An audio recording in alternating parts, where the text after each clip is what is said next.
राज्यामध्ये अनेक नेते मंडळी हे आता जनता दरबार भरवत आहेत, कारण की अनेक सर्वसामान्य लोकांची कामे हे प्रलंबित आहेत.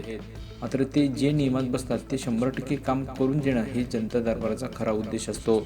मात्र लातूर जिल्ह्यामध्ये प्रत्येक लातूरकरांना देखील वाटत आहे की कोणीतरी नेत्याने जनता दरबार भरवावा, कारण की लातूर जिल्ह्यामध्ये अनेक लोकांच्या समस्या आहेत. कारण की राजकीय एकदा निवडणूक झाली की राजकीय नेते मात्र कुठे निघून जातात हेच पत्ता नसतो.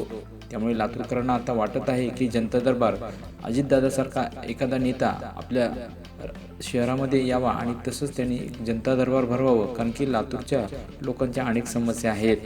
त्यामुळे लवकरच याबाबत तोडगा देखील निघावा असं लातूरकरांना वाटत आहे. कारण नुकतंच आज मात्र अजित पवारांनंतर त्यांचा वारसा रोहित पवार पुढे चालवणार असल्याचं चित्र स्पष्ट होत आहे. कारण की जनता दरबार आता अजितदादानंतर रोहित पवार हे भरवणार असल्याची प्राथमिक माहिती समोर येत आहे. रोहित पवार हे दर मंगळवारी मुंबईतील पक्षाच्या कार्यालयात जनता दरबार घेणार असल्याचं स्पष्ट होत आहे.